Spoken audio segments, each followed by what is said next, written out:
Neste momento recebemos o excelentíssimo prefeito da cidade do Rio de Janeiro, senhor Eduardo Paes, o presidente da Associação Comercial do Rio de Janeiro, senhor Daniel Homem de Carvalho, o presidente do BTG Pactual, senhor André Esteves, e o jornalista William Vaca.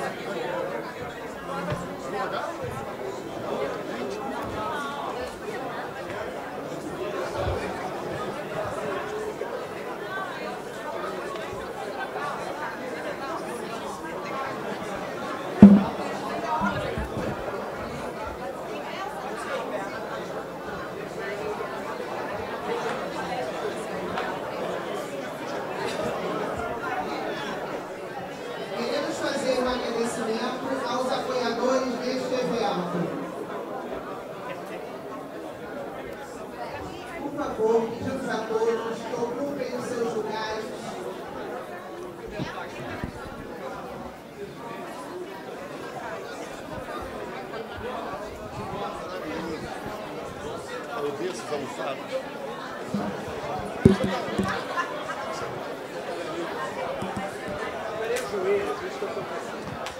Queremos fazer um agradecimento aos apoiadores deste evento, Sistema Ferromento RJ, 15º Cartório Príncipe de Notas, Natos Rio Galeão, OABRJ e Dimensional Engenharia.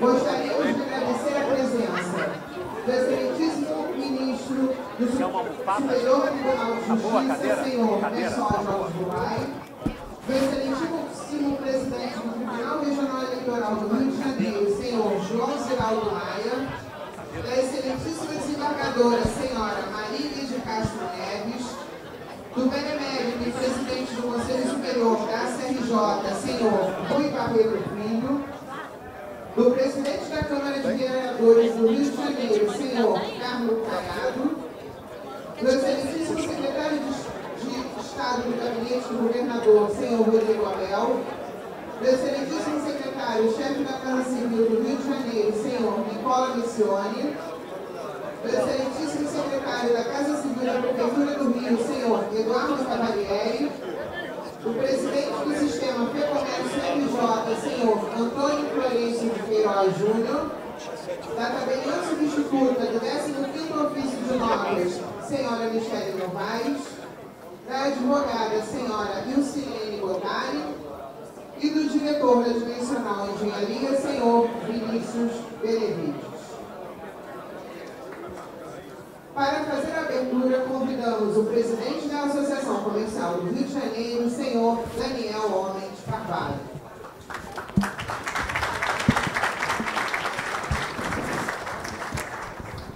Boa tarde, sejam todos bem-vindos. Obviamente, por uma Casa do Empresário, é uma honra imensa, uma alegria receber e eu poder homenagear como empresário do ano o empresário André Esteves, carioca, tricolor, ninguém é perfeito, mas e a importância do André estar aqui hoje é que ele consegue reunir essa gama de pessoas que é um pouco o amálgama do Rio de Janeiro. Uma cidade e um estado pujantes, que o Eduardo, que é um sacerdote do Rio de Janeiro, como nós somos, acreditamos no Rio de Janeiro. Então, eu acho que nós temos uma característica, Eduardo, André, nós somos um pouco iconoclastas.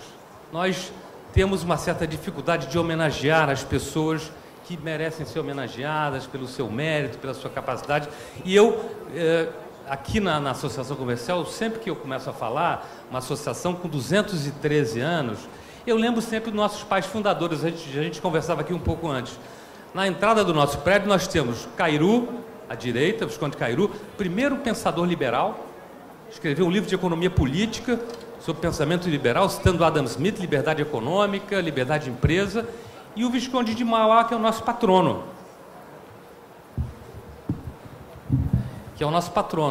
Por quê? Porque, na verdade, quando a gente olha para o futuro, aos 213 anos, a gente tem que olhar sobre os ombros dos nossos gigantes que nos passaram.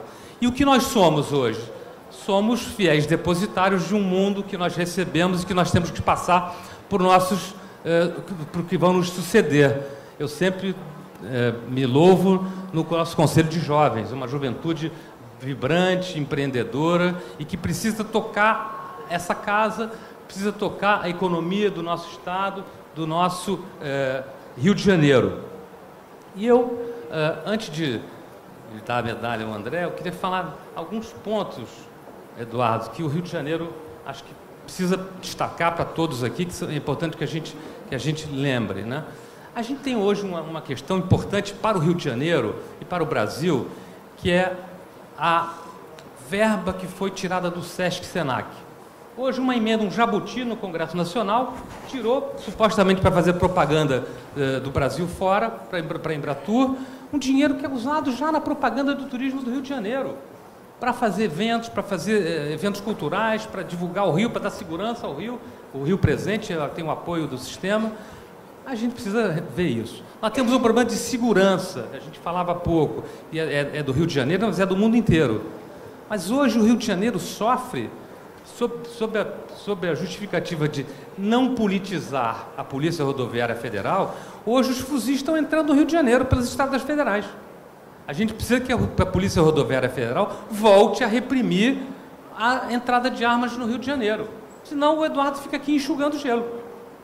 Você tem fuzil entrando todo dia, a polícia apreende, o fuzil volta, e o que a gente faz aqui, submetido a esse problema? É um problema do gestor da cidade que a gente tem que pensar, mas a gente precisa do governo federal. Porque essa questão da segurança, sem a intervenção direta do governo federal, nós vamos ter problema, nós vamos continuar tendo problema. Eu acho, Eduardo, que quando o Rio se une, a gente encontra a solução. Você vê agora essa iniciativa espetacular sua, do Queiroz, da Web Summit. Sucesso do Rio de Janeiro, sucesso. Tomamos de São Paulo, espetacular. O Rio, quando se une, consegue.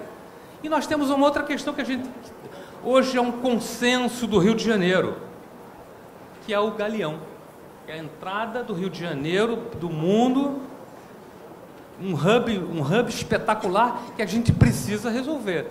Há uma unanimidade entre setor privado, Estado, município.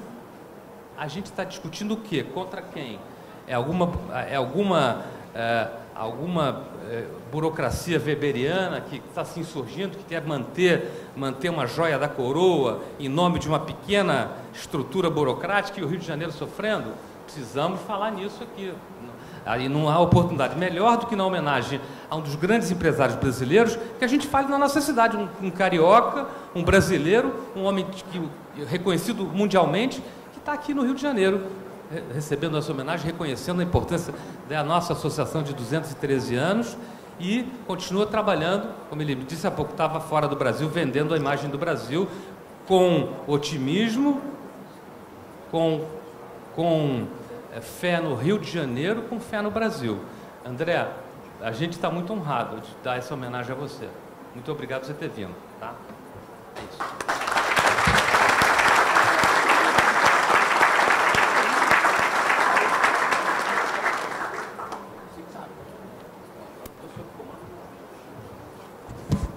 André Esteves é formado em Matemática na Universidade Federal do Rio de Janeiro, com especialização em computação.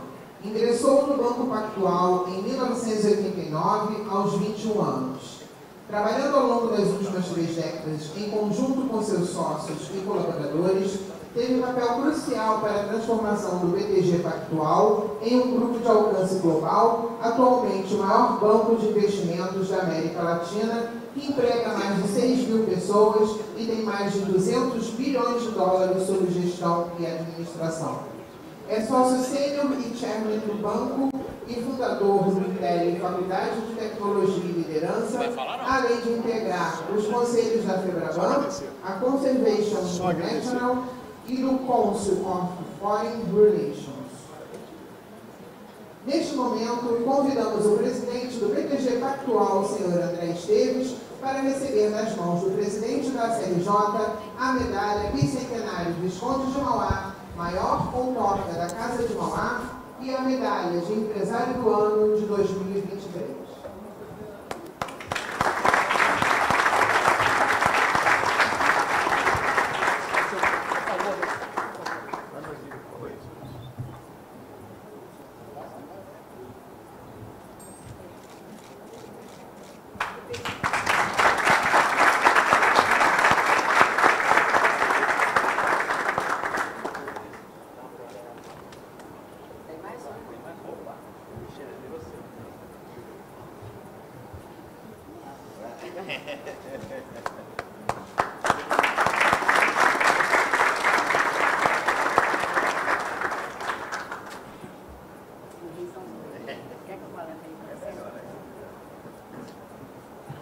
Neste momento, ouviremos o presidente do BTG Pactual, senhor André Esteves.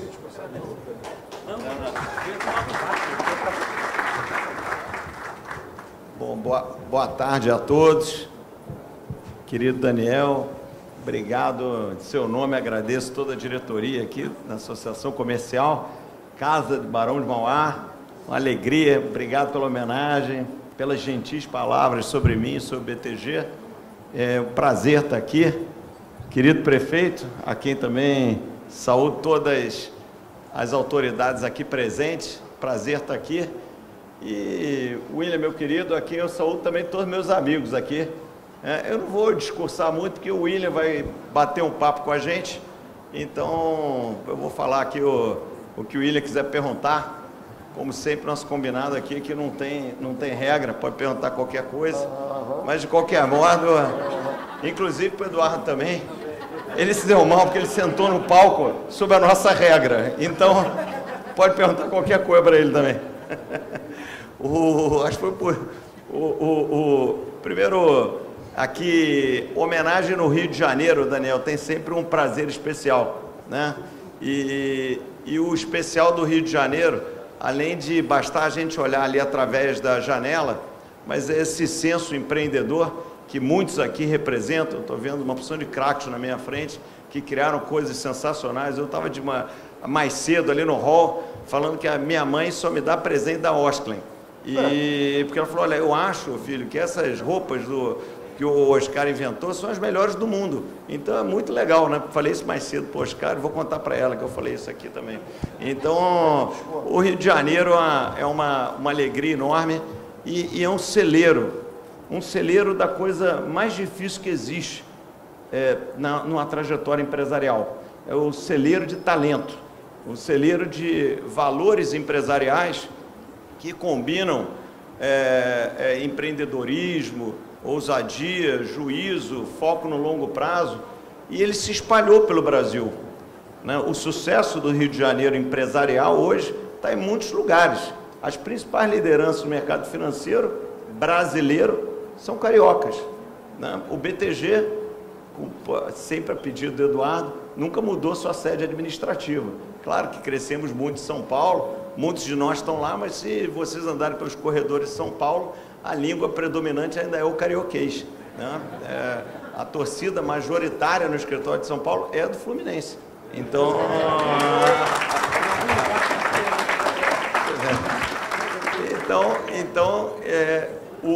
isso eu acho que é o especial. Além dessa cidade linda, maravilhosa, é uma cidade cheia de talento.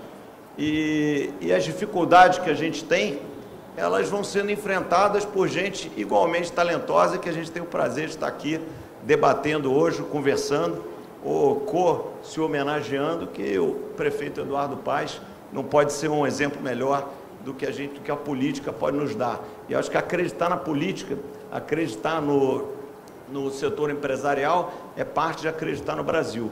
E o Brasil, que, a despeito sempre da dificuldade da vez, ele tem uma potencialidade que é muito maior do que a nossa dificuldade. A gente nunca teve tão bem. Parece que não, né? Parece que é tudo muito ruim, parece que é tudo muito angustiante, parece que os ciclos são infinitos. Os ciclos vão e vêm, mas o fato é, a gente nunca teve tão estável, a gente nunca teve tão previsível e, principalmente, a gente nunca teve tão institucional. E essa é uma conquista que não é só nossa, de quem está aqui, é uma conquista da sociedade brasileira. Então, que a gente mantenha e desenvolva essa conquista para o futuro, para as próximas gerações, e que é uma responsabilidade de todos nós, né? Políticos, empresários, juristas, protagonistas da cena brasileira, imprensa, e que também, além de ser uma grande obrigação, também é uma grande fonte de motivação. motivação para todos nós, que é ajudar a empurrar o Rio de Janeiro e o Brasil para frente. Mas eu não vou me alongar muito. William, vou passar a bola para você, deixar você tocar o show. Mais uma vez, muito obrigado a todos por estarem aqui. Daniel, um prazer receber essa homenagem, tá bom? Gente, aqui, obrigado a todos, tá bom?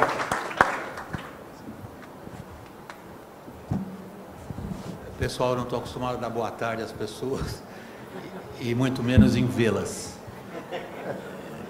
Fora a ocasião, que eu agradeço muito o convite, Daniel, de poder vir ao Rio de Janeiro, eu tenho um pedaço fortíssimo da minha profissão, da minha formação profissional, ligado a uma instituição do Rio e uma instituição brasileira. O que eu tenho de bom na minha formação como jornalista foi pelo Jornal do Brasil.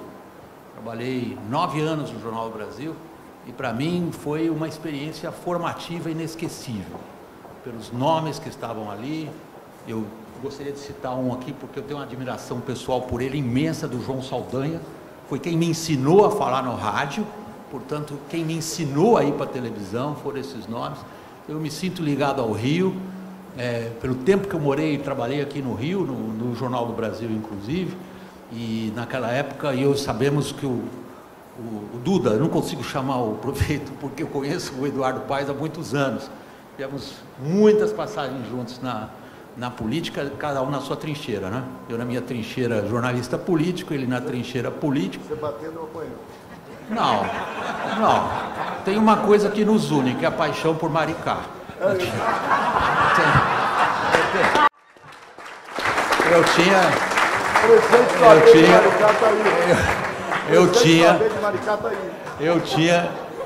E tem um colega de profissão que era o secretário de Meio Ambiente do Brizola, ali tomava conta de Maricá, naquela época que o Saldanha morava em Maricá, Darcy Ribeiro morava em Maricá, Maísa morava em Maricá. Eu tinha uma casa em Maricá, mas era uma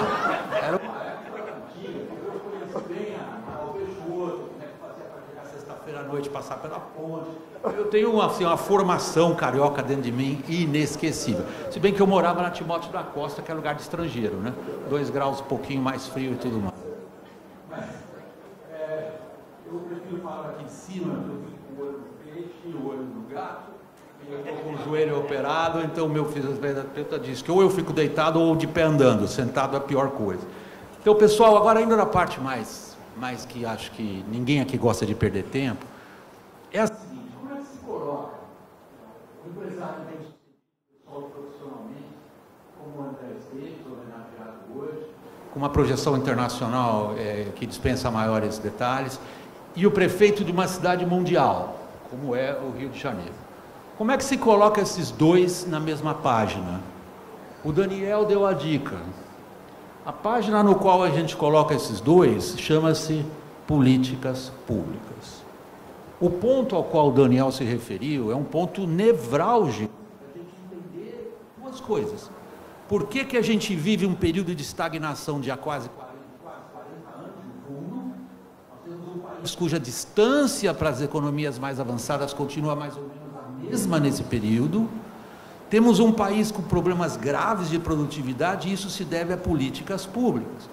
Quando um representante de um setor tão importante como o Daniel empresarial, se queixa de segurança, ele está falando de políticas públicas.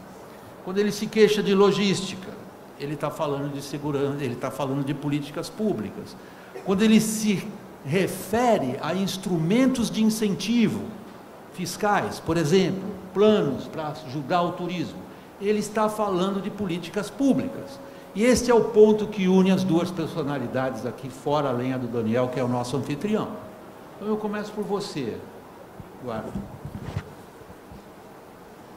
Políticas públicas no Brasil costumam ser implementadas de forma improvisada, costumam serem levadas adiante de forma perdulária, raramente sofrem um processo de review, spending review, raramente elas levam em conta os seus resultados empíricos, que orientarão a implantação de novas políticas públicas, e o governo atual tem uma proposta de política pública que afeta o Rio de Janeiro direto, que é o da reindustrialização.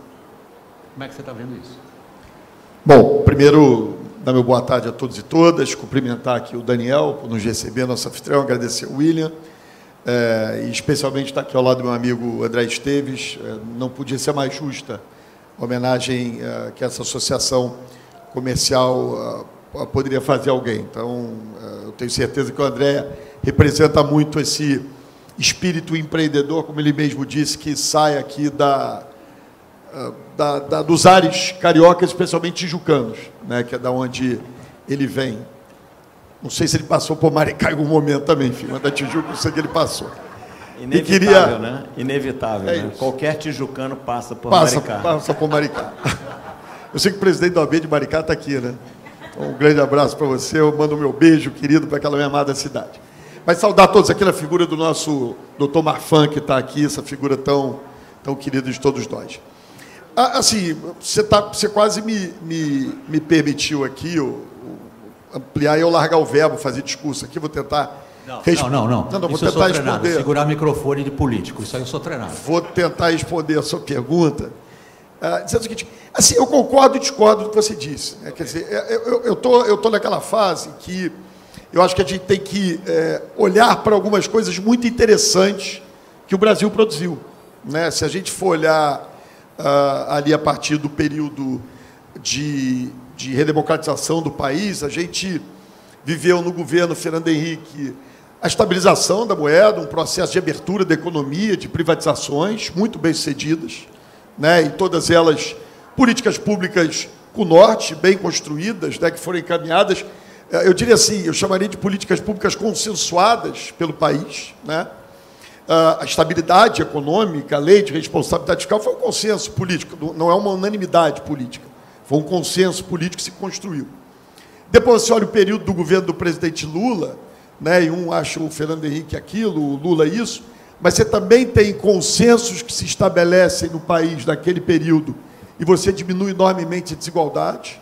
Né, a economia brasileira naquele período cresce, você tem um índice de taxa de desemprego baixíssima, você tem nesse período universalização de acesso à educação, né, a gente tem que lembrar disso, tem a construção do Sistema Único de Saúde advindo da Constituição de 88, que nos salvou agora na pandemia. Ou seja, o Brasil tem, sim, exemplos bem-sucedidos de políticas públicas. O que nos falta, né, na minha opinião, principalmente nesses últimos tempos, e não me refiro só ao governo Bolsonaro, não.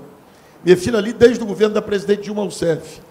O que nos falta é capacidade de construção política para voltar a construir consensos mínimos. Né? A gente vai continuar discordando em muita coisa, mas algumas pautas são urgentes. Eu diria que essa pauta do crescimento econômico, né, e aí ela se dá das mais variadas formas, né, você tem uma visão, às vezes, mais de industrialização, disso ou daquilo, ela é uma pauta que o André vai poder responder muito melhor do que eu, mas de fato, eu não vou nem olhar para as 4 décadas, vou olhar para 10 anos.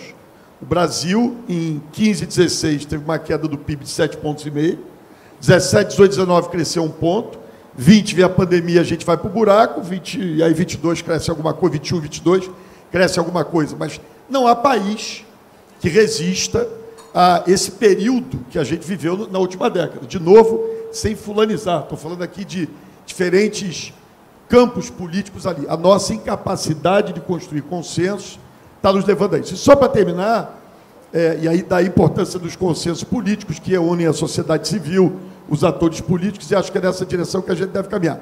E só para encerrar, a gente tem que se ligar numa indústria que está aí, que é a grande disputa mundial hoje, que, aliás, é a razão de ser de boa parte desses conflitos geopolíticos que a gente está vendo, né, que passam pela guerra na Ucrânia, passam pelo conflito entre Estados Unidos e China, que tem a ver com essa indústria da tecnologia, da inovação, que, aliás, a gente acabou de fazer, como o Daniel, essa semana no Web Summit aqui.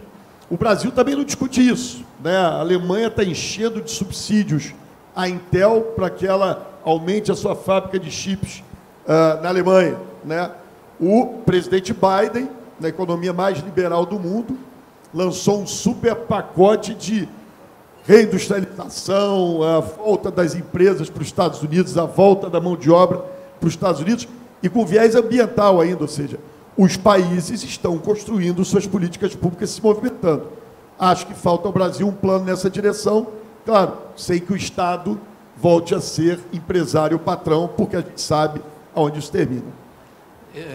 Dura, você sempre foi considerado por nós, repórteres, uma grande conversa política, que você junta, vamos dizer, a sua experiência na trincheira que você está, do agente público, cuja legitimidade lhe é conferida nas urnas, isso a gente nunca pode esquecer.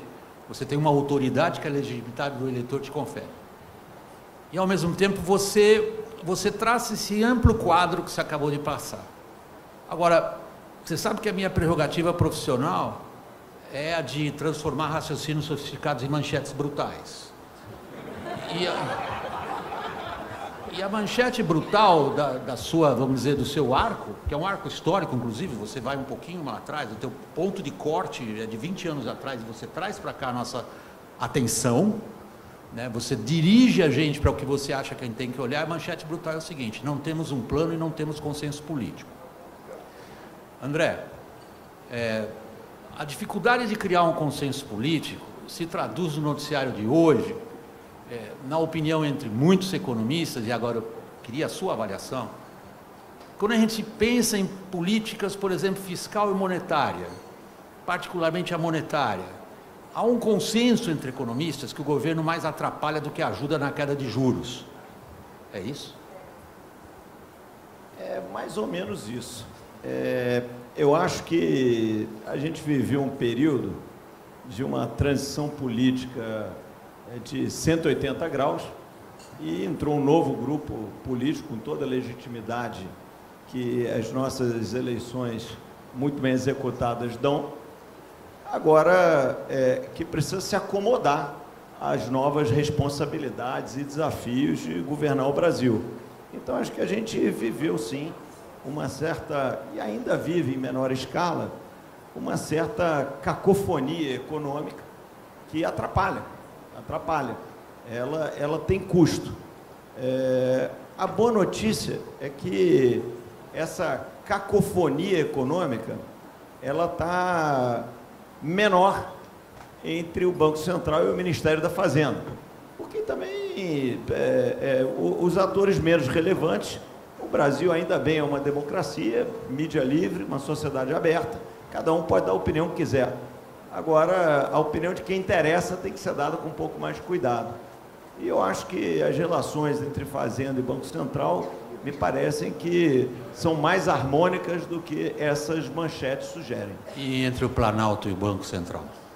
Mas o Planalto, ele segue uma agenda política, né? Eu acho que o presidente Lula, ele tem demonstrado uma certa ansiedade de entregar resultado. Eu vejo isso com legitimidade. Obviamente que ele não é um técnico no assunto, né? Eu estou vendo agora esse mundo nosso de redes sociais, e eu faço parte como observador, não publico muitas coisas, mas vejo algumas discussões em grupos, e o que mais me chama a atenção é a convicção das pessoas assim, sobre política monetária, né? Com um completo desconhecimento do assunto. O sujeito assim, não sabe nada, né?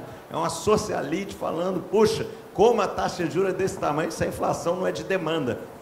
Pô, legal. Sei lá, onde é que será que ela ouviu isso? Então, obviamente que... Eu não sei onde ela ouviu, mas ela está no conselhão, hein? Eu acho que isso faz parte um pouco de uma sociedade plural que é o Brasil.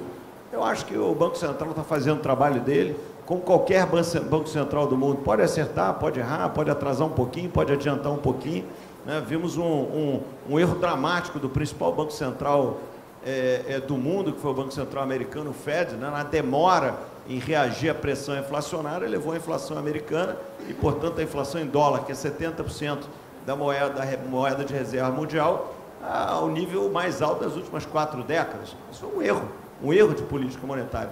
Aqui nós não cometemos esse erro, nós nos antecipamos, estamos vivendo um período que, de um certo modo, colhendo o fruto da gente ter estabilizado a situação, e naturalmente o próximo movimento de taxa de juros vai ser uma queda de taxa de juros. A gente gostaria que ela fosse, ou que ela seja, o mais rápido possível. Agora, é preciso ter condições para isso.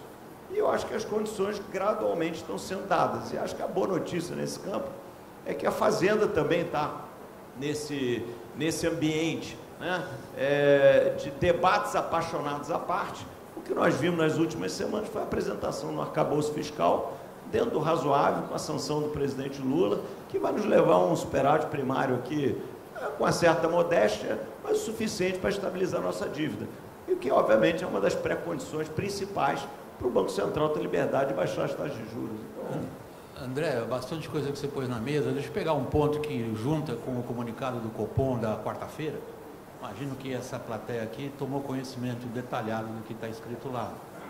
Aos jornalistas profissionais, não aos lacradores de internet, chamou a atenção o seguinte: a recomendação de paciência e serenidade, que é mais ou menos como o Banco Central dizer para todos nós: tomem canja de galinha, não faz mal para ninguém. E tem canja de galinha. Mais popular, senta que o leão é manso. Essa linguagem é perigosa. Mas enfim. Ok. Vamos continuar com a canja de galinha? Então, existe canja de galinha suficiente, André, nesse ambiente político? Eu acho que existe e é o que é, né? Eu acho que apesar dessa ansiedade, o dono da caneta é o Banco Central, e não por um desejo maligno, ambicioso ou imperialista de alguém, muito mais por uma conquista de todos nós aqui, da sociedade, que é o Banco Central com independência acima de tudo técnica, assim como as agências são independentes, a ANP, a Anatel, a ANEL, a CVM. Isso tudo é uma evolução do Brasil, né? Uma evolução que nos leva para um lugar melhor, né? Então, acho que o Banco Central vai fazer o trabalho dele e no fundo, tem uma lei também um pouquinho mais popular em política monetária. Quanto mais você late, menos você precisa morder. Eduardo Paes, deixa eu trazer agora a atenção de vocês dois. Evidentemente, os dois estão preocupados, vocês já notaram nas intervenções, em entender para que caminho o governo pretende que a gente trilhe para tirar o Brasil dessa estagnação. Duas prioridades são declaradas como 000 pela equipe econômica, pelo presidente Lula: a reforma tributária e o arcabouço fiscal. Faz todo sentido, as duas estão intimamente ligadas, sobretudo se a gente considera que esse estudo de arcabouço fiscal, no qual se evita o uso da palavra ajuste fiscal, tem uma ênfase muito grande em arrecadação, portanto uma ênfase muito grande no nosso sistema tributário. Agora, você, Duda, como prefeito de uma cidade mundial, você é um dos mais relevantes atores do Pacto Federativo nesse sentido. Nós temos pela frente uma reforma tributária que coloca uns contra os outros segmentos da economia, serviços, indústria, agro, regiões, Zona Franca de Manaus, segmentos profissionais liberais, o Simples, segmentos industriais e também de serviços, benefícios fiscais de todo tipo. E particularmente demanda uma capacidade de articulação política, de colocar todos esses segmentos à mesa e extrair ali pelo menos uma simplificação sobre o humano. Você está vendo isso acontecer? Olha o que está acontecendo no Congresso nesse momento, né? Com essas necessidades todas do Brasil. Quais são as duas pautas do Congresso nesse momento? CPI do 8 de janeiro, perda de tempo sem tamanho, inacreditável que a gente vai ficar... Daqui a pouco começa o circo, enfim, eu já participei até de alguns circos lá em Brasília, mas é inevitável usar essa expressão, ficar discutindo o sexo dos anjos, investiga a polícia, o Ministério Público e se puna quem tiver que punir, não segurar a agenda política do Brasil com isso. E até CPI das americanas estavam tentando fazer, acho que isso acalmou, imagina, né? Já está instalado. Já está instalado? Então, você viu, é porque eu não estou mais acompanhando. Então, você tem a CPI da Americanos e a CPI do 8 de janeiro. Né? Olha o que o Brasil está discutindo quando a gente precisa de uma reforma tributária, que é algo... Tem CPI do MST também. Também tem do MST, verdade. Você vê como é que o banqueiro, o empresário André Esteves está tendo que perder tempo olhando, né, as opiniões sobre o MST, Americanas, quase da Americanas já tem que ir mais a ver. Mas mas é uma loucura, Mas não é o ambiente do Congresso Nacional para isso. Então, quando a gente fala de reforma tributária, O pacto federativo ele se dá na distribuição dos tributos. Né? Você falou aí dos atores privados, mas tem os entes públicos também. Né? A Constituição de 88 ela elevou os municípios, por exemplo, a entes da federação. Quando o governo vem e diz, olha, eu vou unificar todos os tributos e você, município, vai deixar de ter a capacidade tributária sobre serviços. Né? Você está, na verdade, na minha opinião, tirando a autonomia federativa desses entes que estão ali. Eu fico até envergonhado de falar isso aqui diante de tantos advogados, mas eu fui estagiário do Chico Musdic, colega do Luiz Antônio ali, do Tonho, então eu sei alguma coisa, são os poucos coisas que eu guardei ainda, apesar de continuar bacharel só. Mas, enfim, então, William, eu acho muito difícil. Eu acho que reforma complexa de sistema tributário, eu, sinceramente, só vejo acontecendo em regime de exceção. Né? Porque é tanto interesse, você vai ter que mexer, é tanta coisa, e eu acho difícil demais construir esse consenso no ambiente que a gente vive.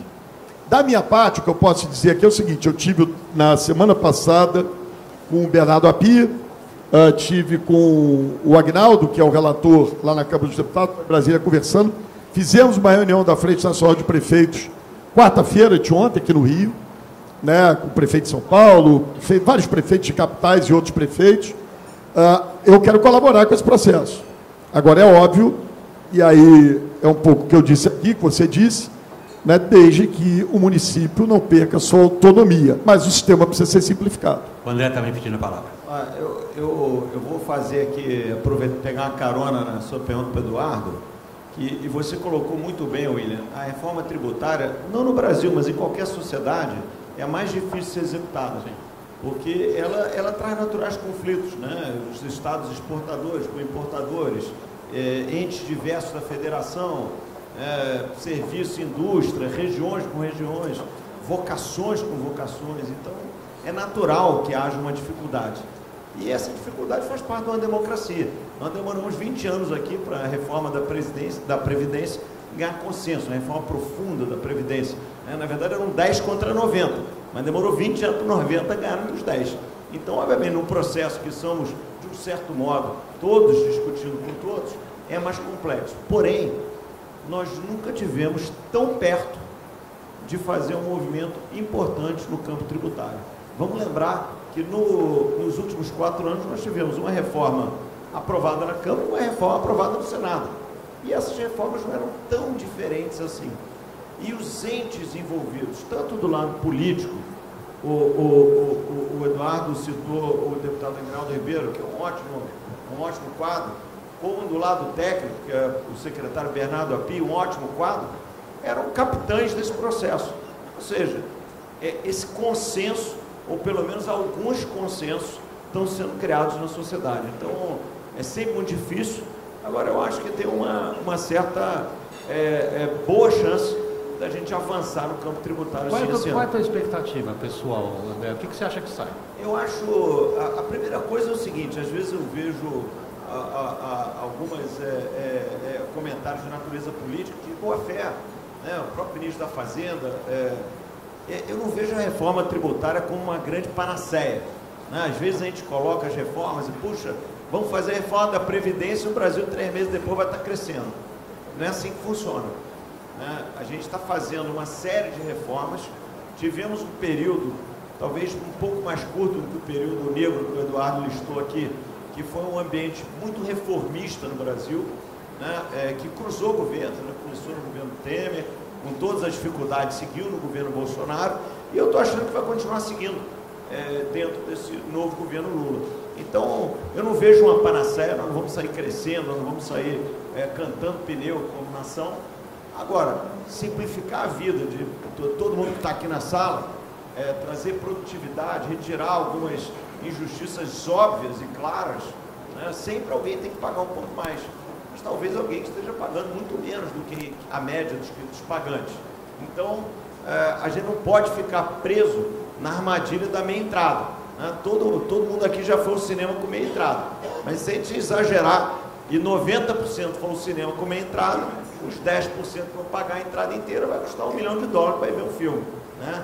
Então, nós não podemos exagerar nisso, vamos ter que reverter um pouquinho a política da meia entrada e que a gente tenha maturidade e compromisso com o Brasil para aceitar e enfrentar esse debate de uma maneira transparente e lúcida. Eduardo, vamos pegar o outro lado dessa moeda. Quando eu disse inicialmente, colocando esse tema em debate, que as duas prioridades estavam intimamente ligadas, a da reforma tributária e do arcabouço fiscal, aqui a atual equipe não gosta da palavra ajuste fiscal. Acham que ela dá uma conotação, enfim, cada um chama como quiser, mas o bicho é o mesmo. Eles têm que lidar com dois lados. O lado de despesa parece ter sido consagrado em PECs que deram ao atual governo, já logo de início, por exemplo, a PEC da transição, uma extraordinária liberdade para gastar, e que tornou a tarefa do ministro da Fazenda mais difícil. Porque se ele quer sair de um déficit de 100 bilhões para um superávit de 100 bilhões num prazo aí de 3 anos, é um esforço extraordinário de 200 bilhões. Você, como gestor de uma cidade desse tamanho, com todos esses problemas, está vendo esse arcabouço fiscal funcionar agora? Olha só, eu tenho uma coisa a ver com a vida real, né? E aí eu acho que o André disse bem, quer dizer, há uma natural angústia do presidente Lula, que tem uma sincera preocupação com os mais pobres, né? Isso é indiscutível, em dar resposta às demandas. Eu faço política, William, há 30 anos, né? Quando eu saí lá do escritório do Chico e fui ser subprefeito da Barra em Jacarepaguá, né? Eu não conheço, nunca vi, nesses 30 anos, uma fragmentação do tecido social como a gente vê agora, né? O nível de indigência, de pobreza, de desemprego, de dificuldade, é algo que eu não vi nesses meus 30 anos de trajetória política. E já no meu 11º ano como prefeito de uma cidade como o Rio de Janeiro. Então, a gente precisa entender que, de um lado, o governo tem que fazer esses movimentos, e eu acho, aí o André, eu não vou dar aqui uma da Socialite, amigo do André, que fica aqui analisando inflação e demanda, mas ele tem muito mais condições, por isso eu vou aqui no que ele disse, né? Há um esforço efetivo de controle da dívida, nesse arcabouço fiscal, ajuste fiscal, seja lá o nome que se queira dar, tem o desejo de fazer a reforma tributária, e há uma articulação para isso, né? Quando você pega um sujeito, feito o Bernardo Api, pega um prefeito, me chama para uma conversa, pede para o particular, porque eles estão se movimentando. Mas, ao mesmo tempo, você tem uma angústia natural, política e legítima das pessoas que estão aí sem acesso aos serviços mais básicos, né? A gente tem um país e uma sociedade extremamente empobrecida. A gente voltou, quando a gente fala assim, voltou a fome, a pessoa acha que que fome é como se não botasse nada no estômago. Não, você tem que ter ali as refeições do dia. Se você não tiver, é considerado fome. Então, isso está acontecendo no Brasil, está acontecendo no Rio de Janeiro, está acontecendo em São Paulo. Então, eu defendo, né, que a gente dê os sinais, que a gente faça os ajustes, que é como eu toco aqui a minha lojinha, a Prefeitura do Rio, mas, ao mesmo tempo, o governo precisa, sim. Nós passamos o SUAS, nos últimos anos, Sistema Único de Assistência Social, 11 anos como prefeito. Pela primeira vez, ano passado, eu não recebi o repasse do SUAS. Tomei um cano do Ministério da Saúde no final do ano passado de 400 milhões de reais, que é mais ou menos, um pouco menos que 5% do orçamento total da Secretaria Municipal de Saúde. E são serviços que a população empobrecida precisa ver chegando a ela. Então, eu acho que essas coisas são compatíveis, né? A gente precisa aumentar o gasto público quando a gente fala do teto, né? Eu sei que as pessoas gostavam muito do teto, mas tem uma urgência, tem uma necessidade. Eu nunca achei o teto de gastos, né? Olhando para a saúde, para a educação, para os gastos sociais, a melhor resposta para um país tão desigual e tão empobrecido como o nosso. Então, o governo está assinando para o ajuste, está assinando para a reforma tributária, mas, ao mesmo tempo, tem que resolver o problema da Dona Maria, porque ela não pode esperar tanto tempo assim. Eduardo, você está descrevendo um dilema insolúvel, na verdade. De certa maneira, você volta à falsa dicotomia, mas você volta com muita elegância no teu argumento, que é a falsa dicotomia entre responsabilidade fiscal e responsabilidade social. Elas são uma e a mesma coisa. Não, eu disse que eu disse ao contrário, eu acho que elas você não fez isso. podem caminhar juntas. Não, você não fez. Você está abordando o problema. Elas podem caminhar juntas. Okay. Essa é a minha opinião. Exato. Eu reconheço e a endosso. ponto de vista pessoal meu, ok? Nós dois estamos falando a mesma coisa nesse sentido. A minha pergunta vai nessa direção. Você, como prefeito da cidade, acabou de dizer que uma das funções dessa política fiscal, arcabouço fiscal, é sinalizar, particularmente para uma plateia como essa, o caminho da dívida na sua relação com o PIB. E aí começam a ser discussões, eu trago o André, que é um especialista nisso. Você vê esse arcabouço sinalizando a dívida para onde, André? Levando em consideração que aí vai o presidente Lula do lado do primeiro-ministro da Espanha, Pedro Sánchez, que é um socialista, e diz o seguinte: o Brasil vai precisar se endividar? Vai se endividar. Então, como é que querem reduzir a dívida endividando? Olha, como eu acho que você colocou, William, esse é o falso dilema, né? Os países que têm o maior apoio social no mundo não são países que têm dívida descontrolada. Alguém aqui acha que a Noruega se endivida para entregar o que ela entrega para o cidadão? Não. Então, eu acho que a gente não pode ficar preso ao discurso fácil, ao discurso raso, e é aquilo que a gente, como sociedade, tem evoluído. Essa é a questão da dívida ou do equilíbrio fiscal, ela é uma questão básica. O que se aplica ao país é o que se aplica à nossa casa. Ninguém aqui pode gastar mais do que ganha. Nas nossas empresas, nenhuma empresa aqui pode gastar mais do que ganha. E como nosso país, a mesma coisa. Não pode gastar mais do que ganha. Porque é uma situação tão simples de entender que ela é insustentável. No fundo, quem achar que você pode gastar muito mais do que ganha, você vai estar criando um terrível ônus. Porque é o ônus daqueles que não estão aqui. São as futuras gerações. Eles que vão ter que pagar sobre essa nossa ação de hoje. E existe uma maneira muito clara de você acomodar isso. O Brasil, ele não gasta pouco. Agora, não necessariamente gasta bem. O orçamento brasileiro em relação ao PIB de saúde e educação é igual ao da Coreia do Sul. Então, o problema não está na quantidade. Talvez o problema esteja na qualidade. A partir do momento que a gente tem gestores como o Eduardo... E a gente paga mais de previdência do que o Japão. Exatamente. Então, a gente começa a ter uns falsos dilemas, né? Será que a gente está precisando gastar mais? Não. A gente está precisando gastar melhor, né? A gente está precisando equilibrar as contas, a gente está precisando levar em conta o interesse amplo da sociedade, a gente está precisando olhar para o longo prazo, não para o curto prazo, para a política da vez, para a próxima eleição, para a ansiedade do momento. Então, acho que a gente tem que ter a responsabilidade de olhar para o futuro, de governar para o país. Então, acho que essa é a minha visão. Não estou vendo nenhuma dicotomia e basta olhar em volta, né? O discurso para gastar mais é o mesmo discurso da Argentina. Você vai lá e vê aí as lideranças políticas da Argentina fizeram esse discurso nos últimos 30 anos. Olha onde é que foi parar. Uma inflação de 100%. E só para lembrar, a inflação, essa sim, é o imposto mais pernóstico que existe. Ele ataca de maneira completamente desigual ricos e pobres. Então, não vamos perder isso do horizonte, para a gente não fazer bobagem que seja conhecida. Vamos pelo menos fazer bobagem nova, mas não velha. Daniel, eu estou chegando ao final do tempo que nós combinamos. Nisso eu sou treinado na televisão, a gente aprende a controlar o timekeeping.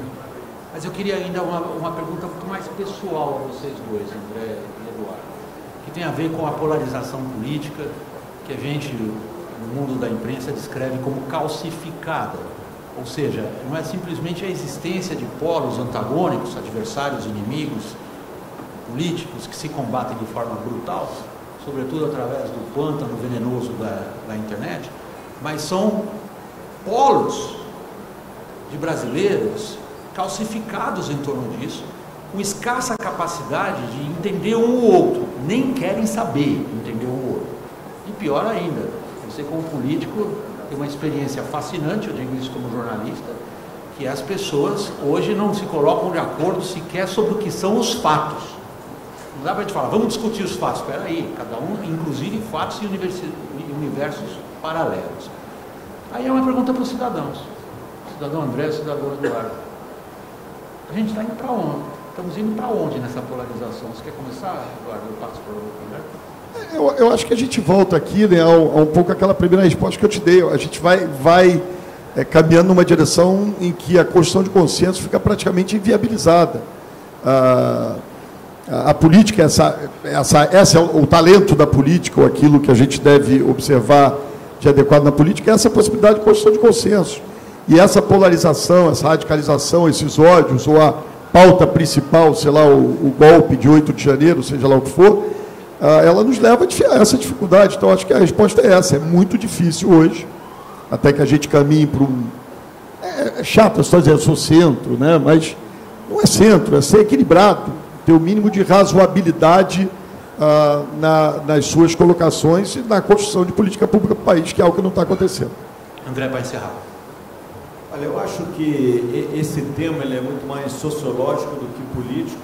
Ele não é exclusivo da sociedade brasileira, né? O que a gente está vendo aqui no Brasil é quase que uma repetição do que está se passando nos Estados Unidos. Nós vivemos aqui no Brasil ano passado uma eleição igualzinho Trump-Biden, igualzinho, a mesma dinâmica. Aliás, a sociedade brasileira é muito parecida com a americana. Agora, a boa notícia aqui é que os extremos fazem muito barulho, mas quem decide é o centro, sempre. Então, quem vai decidir a próxima eleição vai ser o centro da nossa sociedade. No momento que, principalmente, a classe média urbana se sentiu desconfortável com a liderança e todos os seus excessos verbais ou ameaças institucionais, promoveu uma transição de poder no Brasil. Se por algum motivo se desencantar do que está se apresentando, vai ter outra transição no Brasil. O que a gente nunca pode abrir mão é da nossa pujante democracia. Eu queria agradecer ao André e ao Eduardo Paes e ao Daniel, por favor, aplausos aos participantes.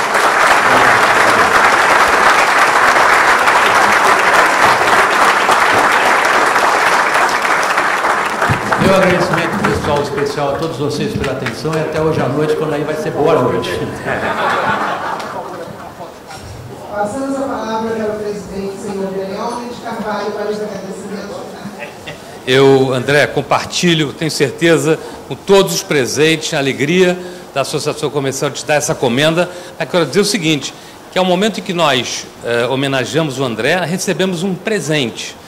3 cabeças iluminadas, cada um no seu meio, um jornalista consagrado como o VAC, o Eduardo, um político experiente, lúcido, o André, um empresário experiente, vitorioso.